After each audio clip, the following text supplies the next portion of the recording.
But then he nodded dumbly and stared back down at his laptop. Bogart rose, but Jameson remained seated. When he looked at her inquiringly, she said, "I'll meet you back here." He glanced at Decker and nodded curtly. "Amos, it's good to have you on board." Decker continued to stare at his laptop. Bogart turned and left. Jameson glanced at Decker. "Lots of changes," She said. in a short period of time. He shrugged. "What is really fascinating you about the Mars case?" She asked. "Because you played football against him?" "I don't like people just showing up out of the blue and confessing to a crime." "Like what happened in your family's case?" Decker closed the laptop and leaned back in his chair. "Tell me about the other team members." "I've only met one of them, Lisa Davenport. She's a clinical psychologist from Chicago. She's in her late 30s and very nice, very professional." "How is all this going to work?" asked Decker. "Like Bogart said, we vote on the cases to take." "But someone has to put the cases we're going to vote on together, so there's a pre-selection by someone." "Well, that's true. She pointed to his binder. In there.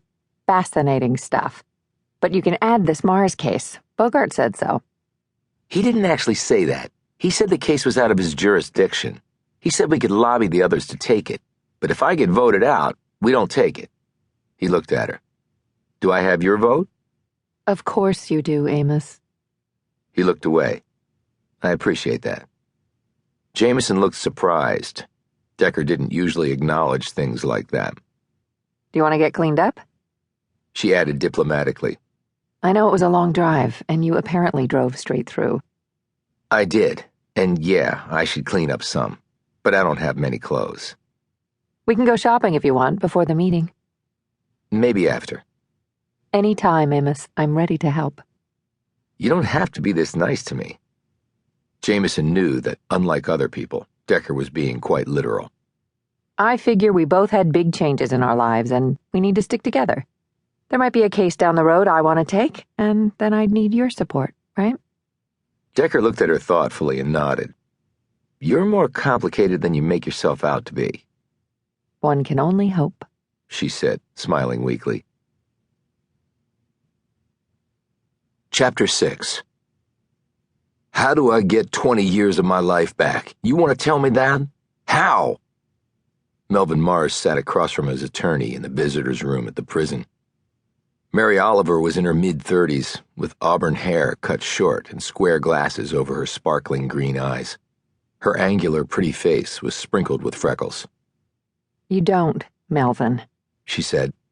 "Nothing can do that. But they haven't confirmed Montgomery's story yet, so let's not get ahead of ourselves."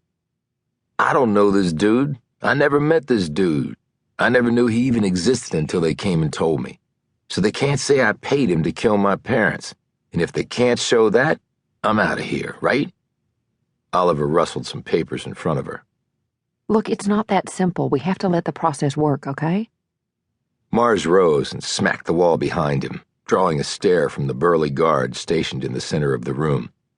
He was far enough away that he could not hear their privileged conversation, at least spoken at normal levels, but close enough to step in, if need be. "Process? I let the process work before, and you see what it got me. They took my damn life, Mary."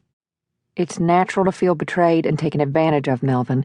Everything you're feeling, it's natural." Mars looked like he wanted to slug something, anything, as hard as he could, but then he saw the guard's hand move to the head of his baton. He also saw the guard's mouth twitch in anticipation of kicking some prisoner ass. "Just give me a reason, asshole, please." Mars calmed and sat down. "So how much longer does this process have to work?" he said in a normal voice. "There isn't a set timetable for this because of its unusual nature," explained Oliver, looking relieved that he was being more reasonable. "But I will keep on top of it every second, Melvin. I promise. I will push them. And if I even see them starting to drag their feet, I will call them on it, I swear. I'll file motions." He nodded. "I know you will." She said, "This must be so hard for you. When I first heard of it, I was flummoxed. I still don't know the connection between your parents and this Charles Montgomery." "Well, if there is a connection, they didn't